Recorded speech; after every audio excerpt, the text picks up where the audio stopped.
कहानी चालाक बिल्ली बेवकूफ घड़ियाल।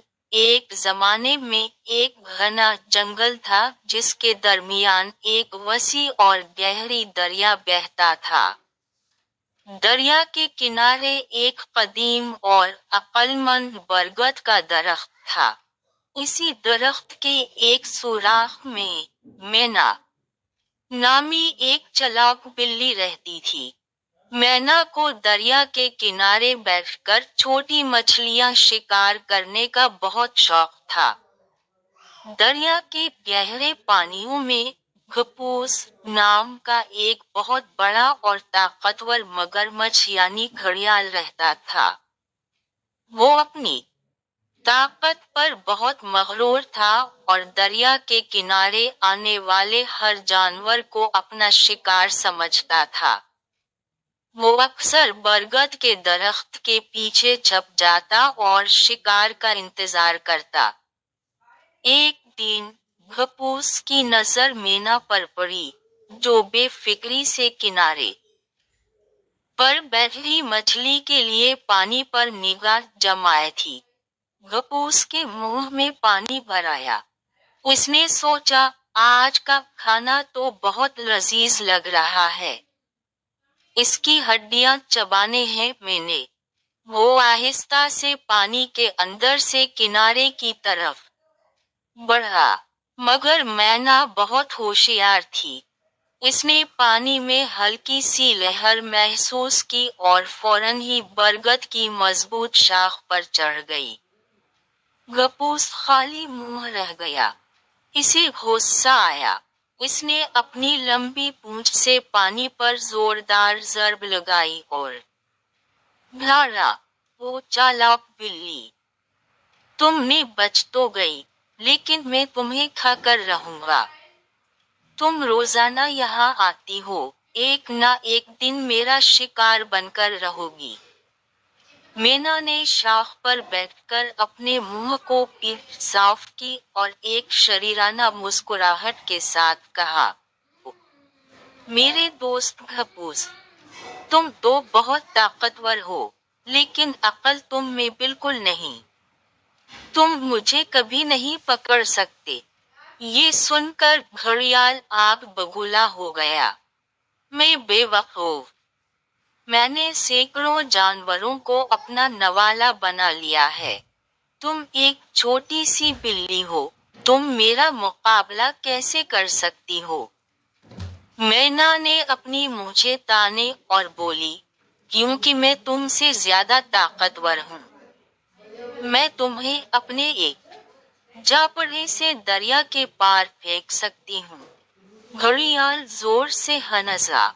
इसका पीठ हिलने लगा। हा हा हा, ये कैसी बेतकी बात कर रही हो? तुम तो मेरे एक दांत के बराबर भी वजन नहीं रखती। खेल कर देखते हैं, मैना ने चालाकी से कहा। आओ एक शर्त लगाएं। अगर मैं तुम्हें दरिया के पार फेंकने में कामयाब हो गई, तो तुम हमेशा के लिए ये मान लोगे कि मैं तुमसे ज्यादा ताकतवर हूँ और मुझे कभी नहीं खाओगे। अगर नाकाम हुई, तो मैं खुद तुम्हारे मुंह में चली आऊंगी। घड़ियाल को ये शर्त सुनकर और भी हंसी आई। उसने सोचा कि ये तो बिल्कुल ही पागल बिल्ली है। उसने फौरन हाँ कर दी। ठीक है, शर्त मानती हूँ। मैं तो देखना चाहता हूँ कि तुम ये मोजिज़ा कैसे करती हो। मैना दरख्त से नीचे उतरी। इसने घड़ियाल से कहा, सबसे पहले तुम्हें अपनी पूंछ मेरे मुंह में देनी होगी, ताकि मैं तुम्हें उठा सकूं। बेवकूफ घड़ियाल ने कोई शक न किया। वो किनारे पर आया और अपनी भारी भरकम पूंछ मैना की तरफ बढ़ा दी। मैना ने अपने छोटे से मुंह से घड़ियाल की पूंछ का सरा मजबूती से पकड़ लिया। अब तैयार हो जाओ, मैना ने कहा और जोर लगाने का ड्रामा करने लगी। दरअसल, वो घड़ियाल को नहीं, बल्कि घड़ियाल उसे दरिया में घसीट रहा था। جیسے ہی گھڑیال نے دریا کی طرف رخ کیا، وہ اپنی ہی قوت سے تیرنے لگا اور مینا کو ساتھ گھسیٹتا چلا گیا۔ مینا پونچھ پکڑے رہی اور گھڑیال تیرتا رہا۔ آخر کار وہ دریا کے دوسرے کنارے پر پہنچ گئے۔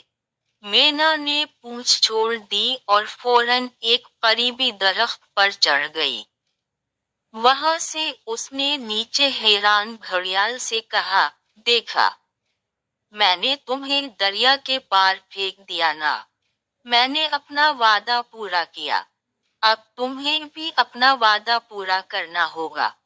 گھڑیال کو اپنی حماقت کا احساس ہوا۔ وہ سمجھ گیا کہ بلی نے اپنی عقل سے اسے بے وقوف بنا دیا ہے۔ وہ شرمندہ اور غصے سے بھرا ہوا اپنے دریا میں واپس چلا گیا۔ اور اس دن سے گھپوس نے کبھی مینا کو تنگ نہیں کیا۔ وہ ہمیشہ اس کی عقل کا احترام کرتا رہا۔ مینا اپنی زندگی آرام سے برگد کے درخت پر گزارنے لگی، یہ جانتی ہوئی کہ عقل کی طاقت ہمیشہ جسمانی طاقت پر بھاری ہوتی ہے۔ کہانی کا سبق: عقل اور چالاکی طاقت اور جسامت پر ہمیشہ بھاری ہوتی ہے۔